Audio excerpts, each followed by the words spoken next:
Oh, are we live? I think we are. So that only leaves it for me to say hello and welcome to another fun edition of Adam's Music Box. And today I want to talk about the state of live music. It's something that came up in a real conversation. Yes, some of those still occur every once in a while. Lightning does strike.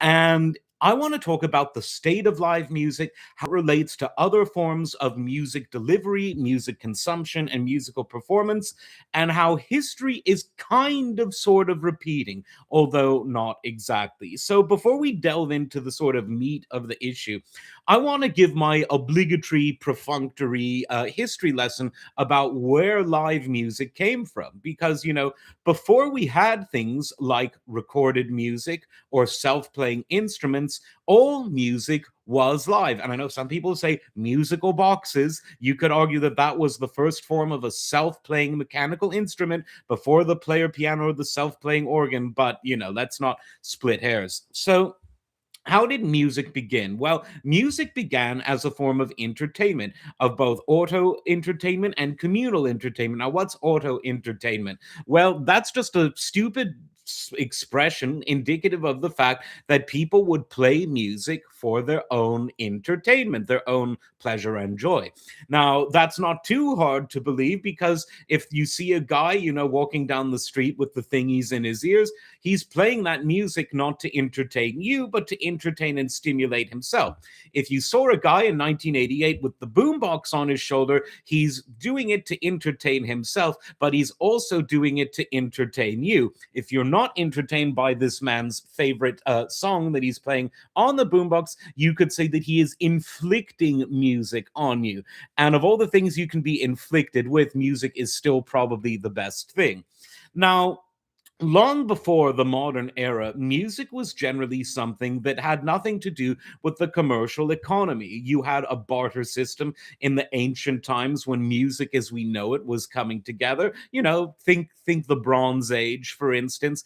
And you might have some guy, I'll trade you 3 chickens if you'll let me have access to your well, or if I give you this cow, I'll take your cow of a wife off your hands, barter, things like that, and so on and so forth.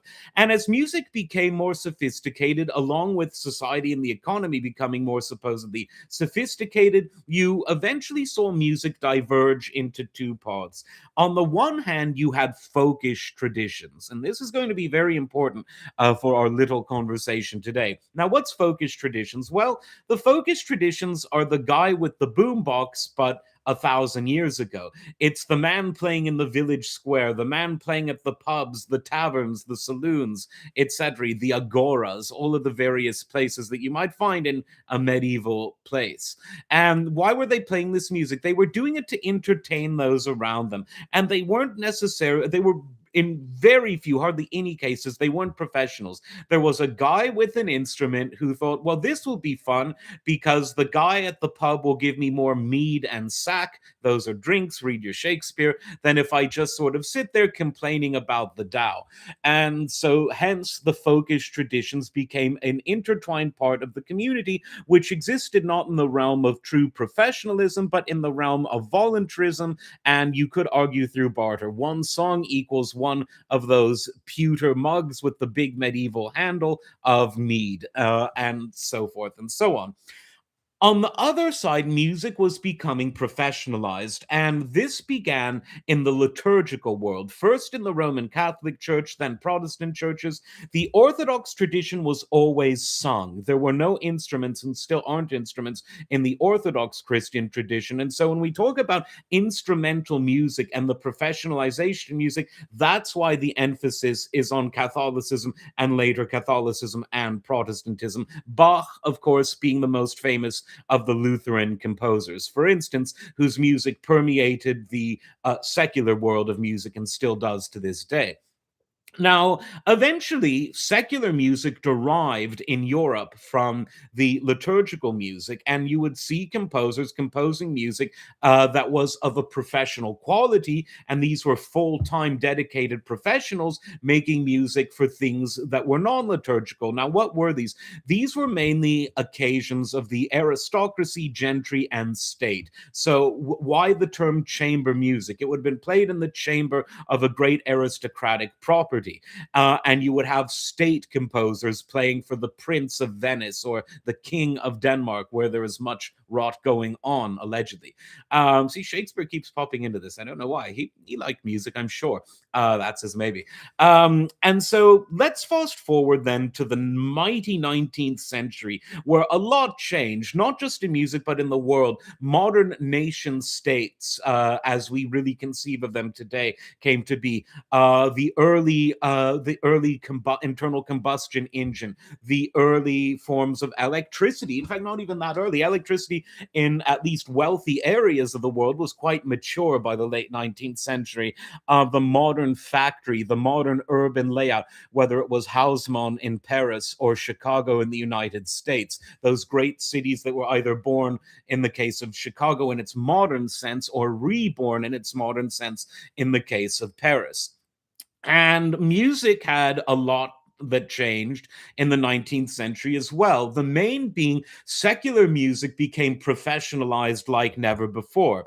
Audiences got bigger. In addition to systems of patronage, composers and orchestras relied on things like ticket sales, on the public. And the person most responsible for this was Richard Wagner, because not only was he the one who truly professionalized secular professional music in Europe. It was professional before, but he made it ultra professional in the sense that orchestra members were full time. They were dedicated to their craft. They had to meet certain criteria of excellence. They began getting paid much better. Audiences paid tickets to the shows. It became an economy of supply and demand. And within all of this, Wagner, who was a great Democrat, not as in Chuck Schumer, but as in the people, in the Greek sense of the word demos, he democratized music, bringing people into audiences in ever bigger concert halls with seating arrangements that didn't have a box system which reflected feudalism, but instead had a shape of the auditorium which reflected a modern sort of equality where, you pays your ticket, you gets your show. Very much a democratic concept. And, anyone who saw all those boxes at the Super Bowl will realize that maybe the old Super Bowls were a bit more democratic than the new ones in that sense. Wagner would have really much more enjoyed the Packers playing the Chiefs in 1967 than the Seahawks playing the Patriots in 2026, not just because there was more offensive firepower in that game.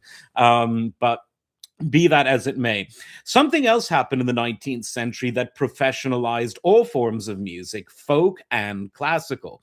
The selling of sheet music. Oh, sheet, as the kids say.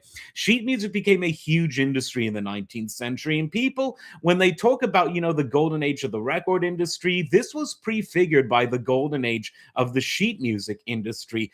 All but the very poor in sophisticated countries like the US, UK, France, what became Germany, etc., would have a piano in the home. And others had guitars and instruments where they would have sheet music and they would play it.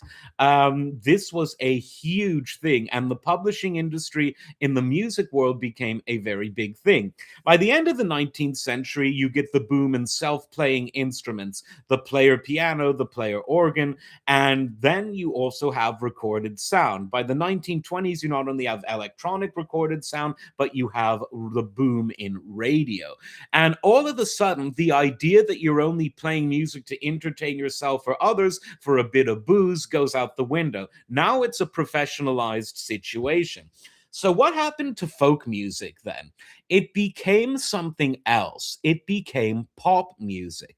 Because just as Wagner helped to professionalize the artistic class of musicians and give them space to perform for non-liturgical audiences, meaning they weren't playing in a cathedral or a church, they were playing in an auditorium where people paid to be entertained.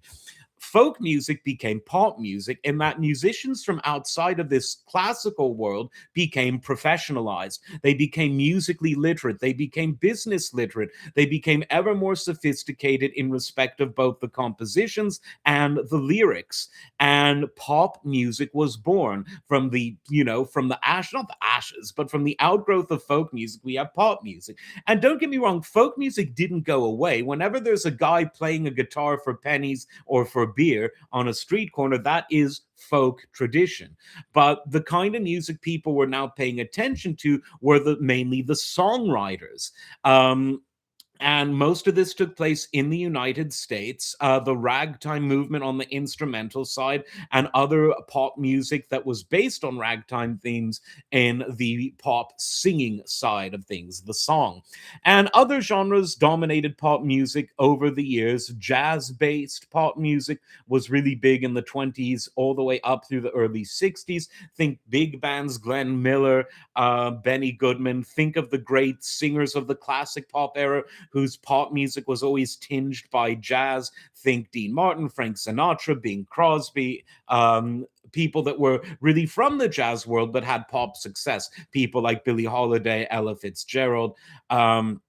You could say Johnny Hartman, one of my favorite singers of all time. And then you had the idiom of rock that became the main sort of style dominating the pop music world from the mid 60s to the early 21st century. And then they handed off the baton to hip hop, which to this day is still the musical basis. Think drum machines, think very synthesized things, think sequencers. Those things are the basis of pop music today. Okay, so there's the boring history lesson over that we have talked about many a time before.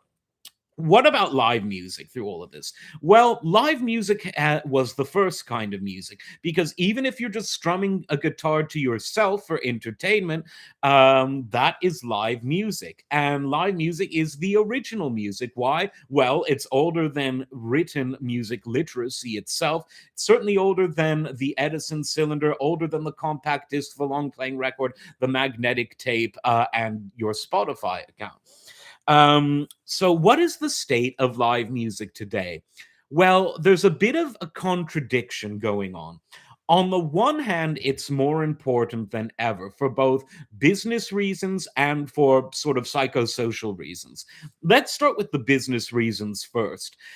In the golden age of the recorded music industry from around the 1950s to the late 1990s, the best thing you could hope for as a musician was to get a lot of your recorded products sold. Whether you were Led Zeppelin, the Doobie Brothers, the Beatles, Herbert von Karajan, Leonard Bernstein, or anyone else, any type of genre. You wanted your records to move. You wanted your product to move. But then something happened in the late 1990s. The record companies really started to gouge people, then the musicians weren't benefiting from these inflated prices. Now, everything for the most part was cheaper in the 90s than it is now. Gas, mortgages, rent, down payments, cars, televisions, everything was food, everything was cheaper. One thing wasn't: music.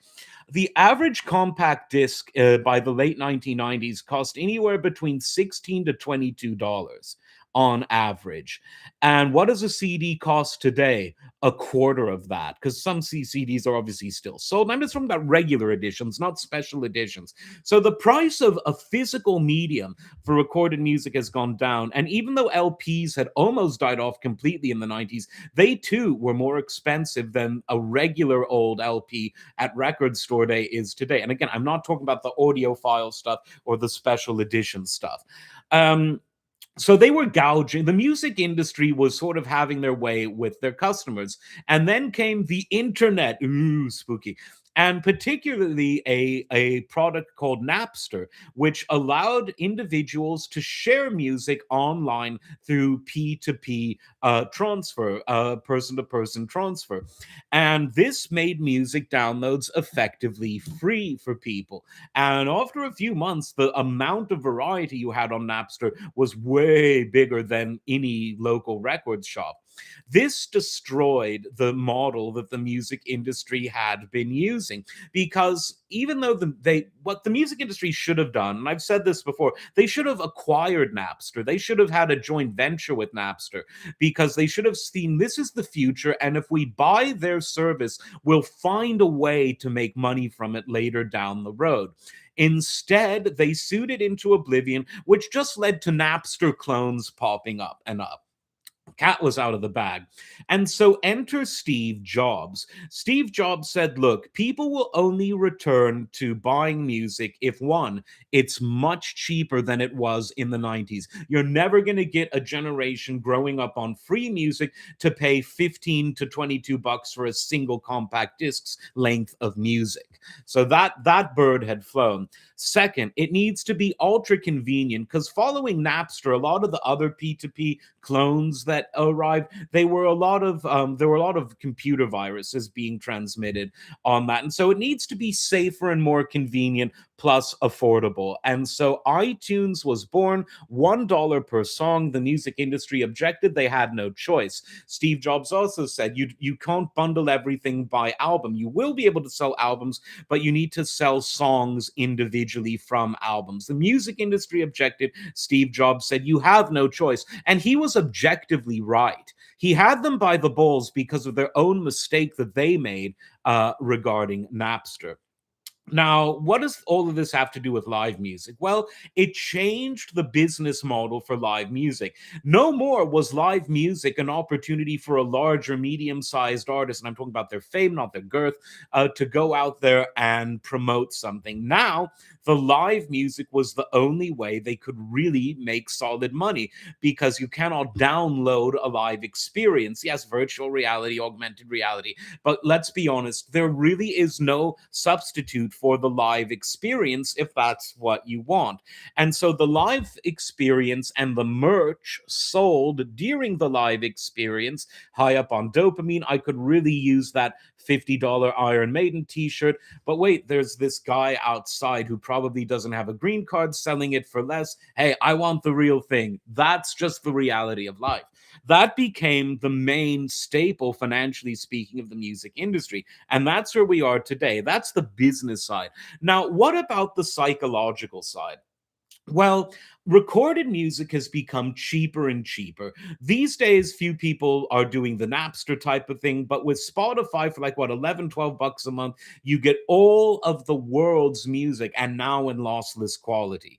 And so the acquisition of recorded music is no longer difficult, it's no longer novel, and it's something that's become incredibly individualized. No more do we even listen to music in groups of 2 to 4 people gathered around the hi-fi system. Now it's really someone alone in their room, alone in their cubicle, or thanks to the smartphone, alone out in the world. You know, the world might be full of jackhammers and people screaming at each other, but everything's okay because the Doobie Brothers are playing in each of my ears and I cannot hear the world outside. Which, there's something to be said for that.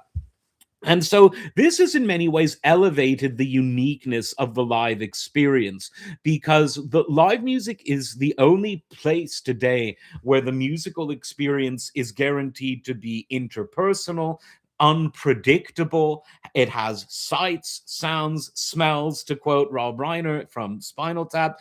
And it really is one of the few times that we commune with music in a metaphysical sense as opposed to listen to it in a very interpersonal sense. So in many ways, it's elevated the cachet, hate that word, of live music to people, whether young or middle aged or maybe even old, who listen to music in the contemporary way. Now, you could say that's a positive development, but there's also another weird side. So, if the economics and psychology of the music world are making live music more valuable, the economics of the property markets and of government regulation is making live music that much more difficult to attain. What we're seeing is that cities are becoming less safe than ever. Don't give me the statistics. It's because the crimes aren't being reported anymore, because that would be bigoted or something. So, cities all around the Western world, America, Canada, Western Europe, Central Europe, parts of Asia, even, are becoming less safe than ever. But paradoxically, unlike New York City in the 70s, where it was taxi driver, but you could go see live music on the cheap, everything is also expensive because the property in these cities is not being used as actual property in the traditional sense of occupancy. It's being used as a speculative asset by asset managers, hedge funds, international cabals, and others. And so that means that music venues, which were never a high margin business, are being priced out of the urban centers in which they used to thrive. These things are combining to make live music more difficult to attain. So we're living in a paradox, which is live music is more desired than ever in some ways, because it's the only time that we can have a truly immersive, interactive musical experience, but it's becoming more difficult to find because the traditional locations of music venues that throughout the 19th and 20th century people had grown accustomed, they are becoming priced out of the market. And so, where does that leave us? Well, I think that while live music will remain a professional industry, even with all of the problems that urban areas and even some suburban areas are forcing upon this sector, but I think that the idea of folkish traditions might return. People playing in the backyard, people playing in the street corner, the garage band where you open the door and the kids from the neighborhood come and listen. The music isn't great, but it's a price that you can afford. And these are all modern folkish traditions that aren't that different than the guy playing a mandolin for a bit of mead back in the Middle Ages. And so as the music industry deprofessionalizes because of a lack of opportunity, a lack of opportunity for session musicians, a lack of opportunity for artists to get signed to a label, a lack of opportunity for live bands to be discovered at the venues which no longer exist. We may well see things to a degree go full circle and return to these folkish traditions that we thought we had mostly made obsolete in the 19th century. That's my take anyway. What goes around comes around, and that seems to be what's going around right about now. But let me know what you think. And as always, like, subscribe, and we'll see you next time. Take care.